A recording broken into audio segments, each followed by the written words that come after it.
HustleDreamProduction.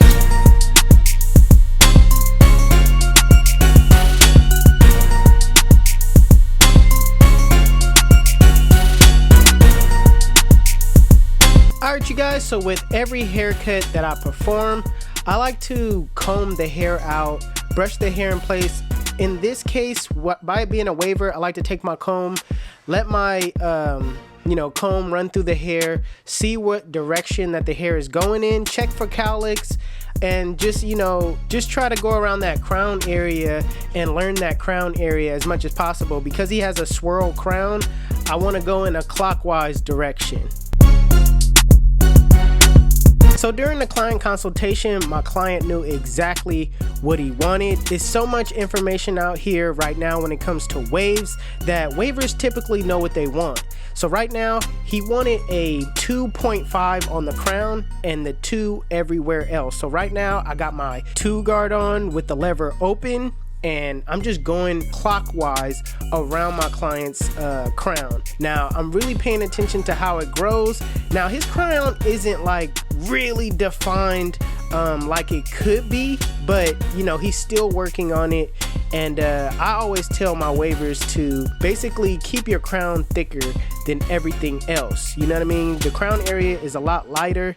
So, with the information that's out there with waves nowadays, all wavers kind of know these things. So cutting a waver nowadays, it's easier because all you got to do is give the client exactly what he wants. So like I said, my client wanted a 2 on everything else. So I put the 2 guard on with the lever closed, and I'm just running it slow, really paying attention to the pattern, not trying to, dig in too much, but just trying to cut off enough to where I could see what's up underneath it.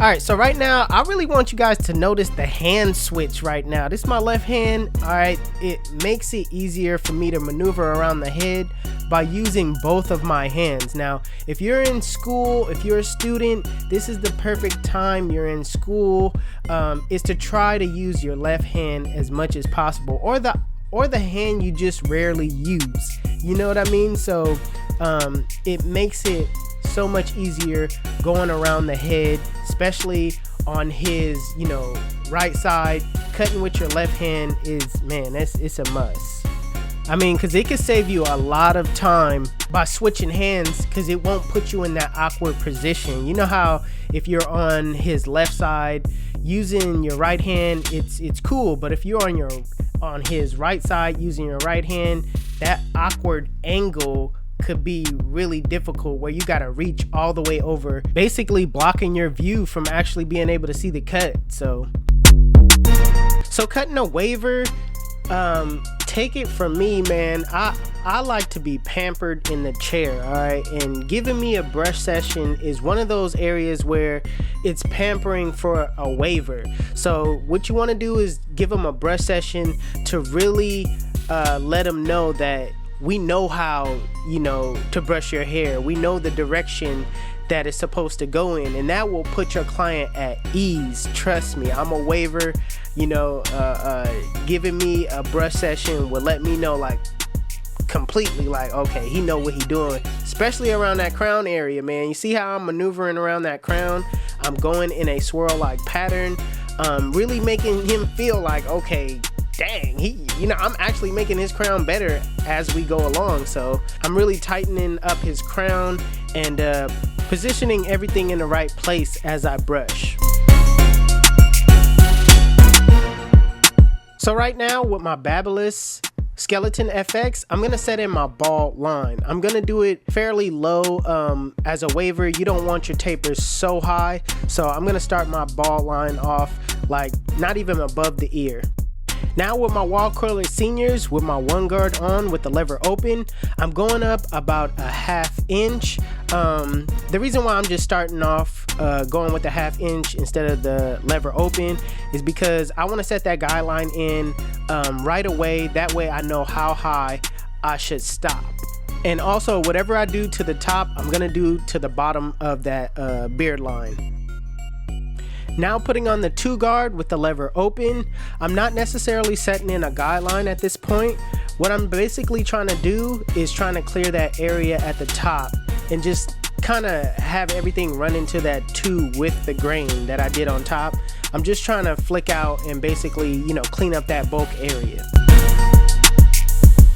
Now going back with the 1 guard with the lever open, in a flick out motion, I'm trying to flick out that area between the 1 and the 2 just to make it a little bit more smooth than what it is. So it's a big difference from setting in a guideline and taking out a guideline. The flick out motion helps with basically fading the hair, making it blend into the next step.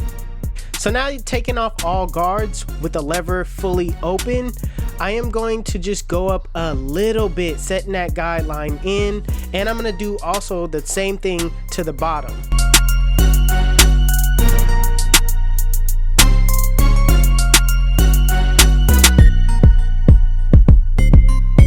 Now putting on the 0 guard with the lever fully closed, in a flick out motion, flick out that middle line. Now keep in mind that I'm attacking that middle line with my corners and just going below the line and flicking to the line. Now I'm not going up any farther than the line. I'm just attacking that line, and I'm gonna do the same thing at the bottom.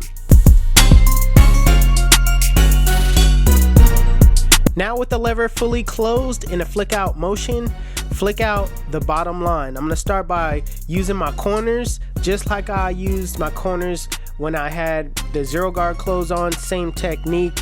The flick out motion is just what you see here. It's kind of a quick motion. It's kind of like when you draw on a piece of paper, you got a pencil and you swipe that pencil real fast on a piece of paper. It adds that, you know, like shade effect to it. So that's typically what my mindset is when I'm, you know, doing the flick out motion.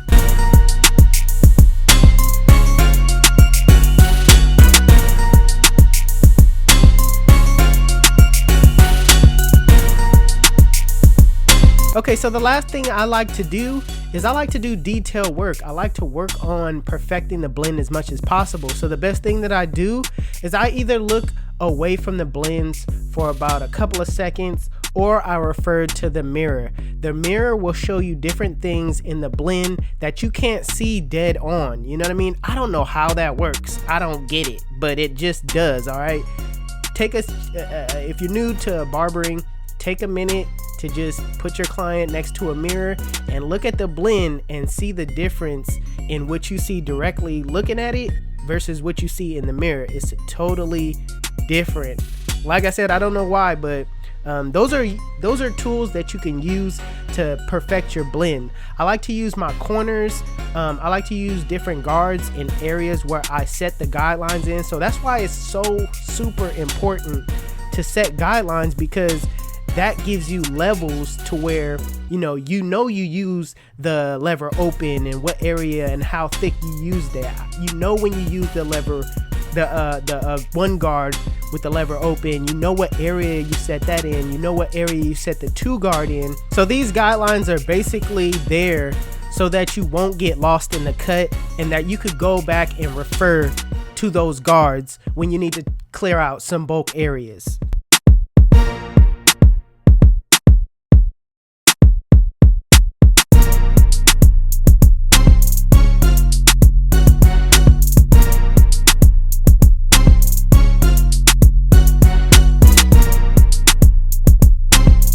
So I rarely explain how to do the back, because I feel like the back of the head is the easiest as far as setting the guidelines and blending, taking it out, all that stuff.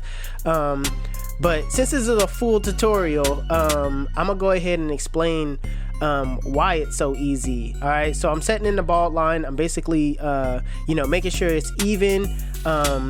When I set in my bald lines, I'm basically looking at how long his neck is and how long it comes down. If he has a long neck and it comes down, I usually go higher on the bald line. And after that, I use, the same step.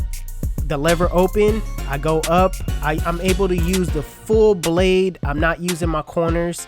I'm going up about a 1/2 inch and going over it multiple times.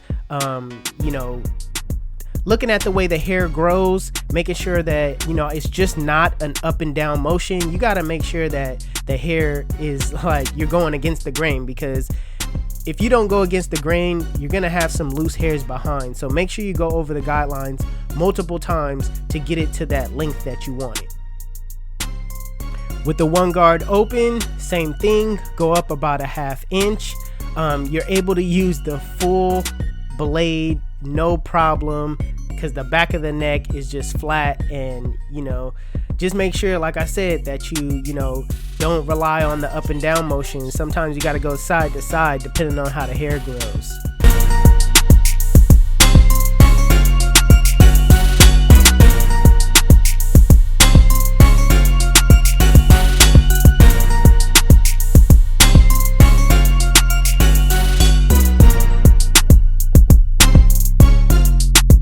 Next, with the 2-guard close, I'm just kind of tapping at that area. I'm not setting in a guideline. I'm just kind of clearing out that bulk, because we want to save a lot of the waves that's near the taper as much as possible. We always want to get our waves closest to the hairline, but I know with the back taper, that kind of can vary. So I'm just trying to clear out that bulk at the top as much as possible. So I'm still not satisfied with the way that bulk is blending at the top. So right now I got my 1 guard on, and I'm just going with the grain, knocking off that bulk, making it run a little bit more smoothly without having those big bulk areas. And now that I'm done knocking off that hair at the top, I'm gonna just go right in with the flick out motion, using my 1 guard with the lever open, and basically using my corners. And that's it, just trying to make it blend into the top. But ultimately, every time I do the flick out motion, I'm using my corners. With the 0 guard on, with the lever closed, I'm going against the grain at a different angle, still using my corners only, using the flick out motion, and I'm brushing down as I go.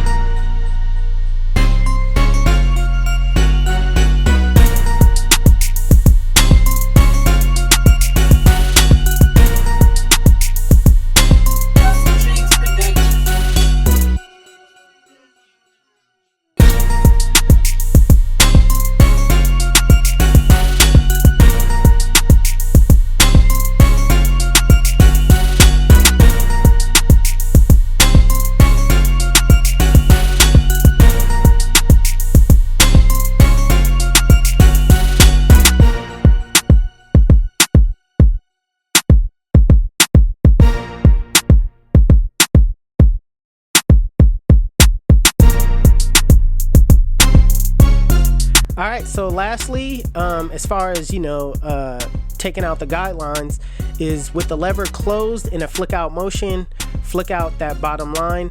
And notice how I could use basically the full blade at this point, because it's the last guideline. I'm starting low, starting from the bottom, and I'm flicking to it, so I'm able to use the full blade without messing anything up.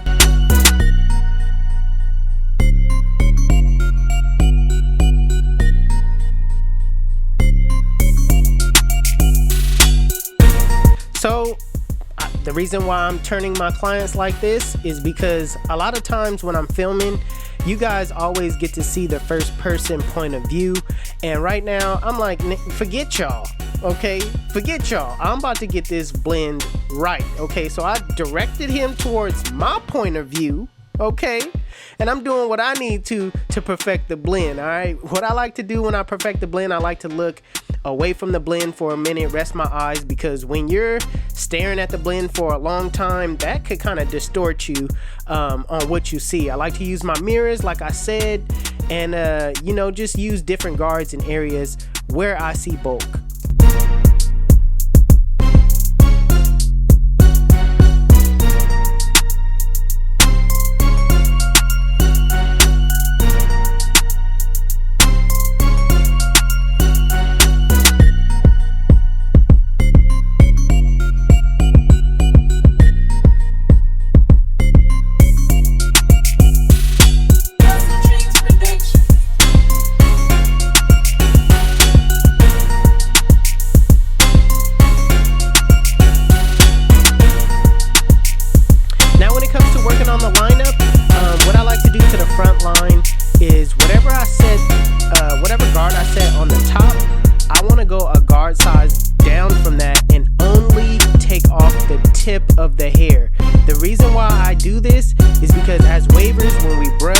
sometime you get that overhang, especially after you leave the barbershop and you've been brushing for a minute, you know what I'm saying? Sometimes those hairs will pop out of nowhere, and so you want to take that down. That way the likelihood of that happening is less than, you know, if he goes home, brushes his hair, and he got a long piece of hair. Now he got to take some scissors or possibly some liners and try to cut it himself and possibly butcher him. So you want to prevent that by, you know, taking down that hair. Now, as far as the lineup goes, I usually start with the vertical bar. This is what I'm working on right now, the vertical bar. I usually start on that first, but because I'm filming the cut, I start in the middle because visually it looks better. So I start with the vertical bars because when you start with the vertical bar first, it gives you a clear indication on when you, especially when you look dead on the, when you're looking at your clients dead on, it gives you an indication on how high you need to go up. You know what I'm saying? So start with your vertical bars first. But if you want to start however you want to start, it's all about what's comfortable for you at the end of the day. But one thing I will not suggest, okay, one thing I am totally against is if you go from one side of your client's lineup, okay, and then just clearly not look directly in the middle and just drag that line all the way across. Meaning you start from the left side all the way, just going all the way to the right side without looking dead smack in the center of your client's head. That's a no-no. Always look in the middle of your clients and line them up. Come back to the middle, line them up, come back to the middle, okay? Because you want to make sure it's straight as possible.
So when it comes to around that ear, I like to use my corners when it comes to making that perfect round around the ears. Okay, so like I'm doing right now, I'm just babying it, kind of using my corners, and whatever direction your wrist flows well in making a perfect circle, you want to go in that direction. You don't want to put yourself in an uncomfortable position, then it's going to throw that circular motion off a little bit. So whatever gives you that best round motion with your wrist, do it.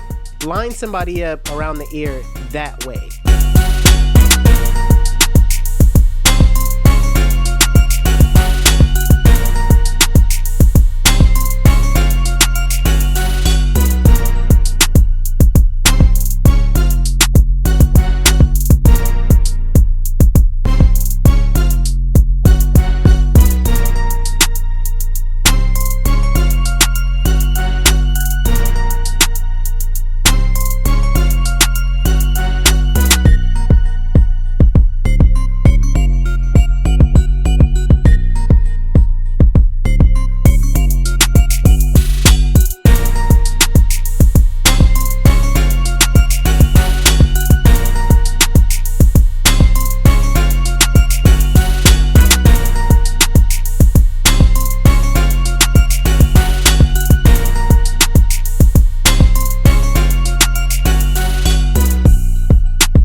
So at the end of the service, I always like to close the lever, no guard, and do a freehand trim. You could use your shears if you are more comfortable with using those, just as long as you get the frizzy hairs that's laying on top. And you know, it's just making the hair appear that it's laying down, even though when they do a brush session, them hairs is gonna stick back up. But it's all about, you know, what your client sees when he leaves your chair. So make sure you do a freehand trim to lay those hairs down.